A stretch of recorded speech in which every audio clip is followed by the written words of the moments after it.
What's up, Pathfinders? So we are in Ohio for team assessment, which starts this afternoon, and we're going to start out with doing a little APFT here at our hotel today, just for a little warm-up.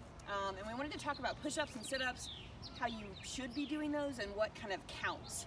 And it's very timely because we're about to see some team assessment candidates make sure that it counts. So we're going to start talking about push-ups. We've got Joe Baker as our nice volunteer model here, so we really appreciate his help. So push-ups first, your starting position, so your back is really straight, right? So you don't have your butt up, you're not doing, this is down dog, that's our rest position, but this is sag, like this is the push-up starting position, right? So your hands are really equally weighted and they're right underneath your shoulders in this nice straight line.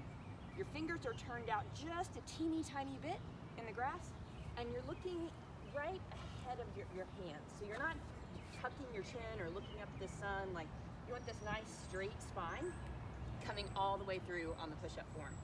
So when you go down, Joe's gonna do 5 push-ups for us right now, and we're gonna talk through it, so go ahead and do 5. So see how his upper arms are breaking parallel.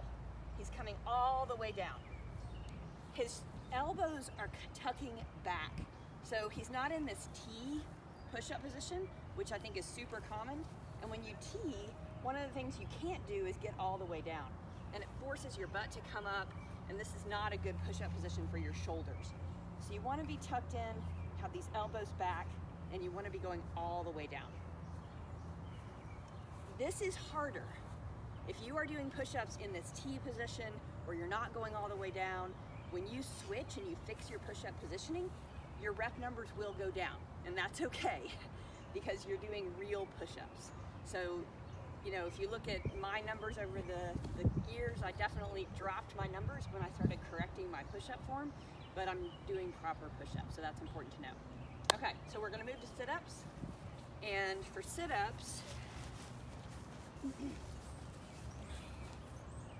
so you want your knees to be at about a 90-degree angle. If your butt is too close to your feet, then you're gonna be using more hip flexor muscles to pull up, and it's harder to actually come all the way to vertical. So you want to come back so that you've got a 90-degree angle here. You can put a sandbag on your feet, stuff it under a desk at your house, get someone to hold your feet, but official army push-ups, your feet are secured. So your fingers are always interlocked behind your head. So if your fingers come apart, then that sit-up did not count. So your fingers have to be interlocked. The starting position is actually down. So a lot of people think the starting position is up, it's down. So go ahead and do 5 reps for us, coming all the way to vertical.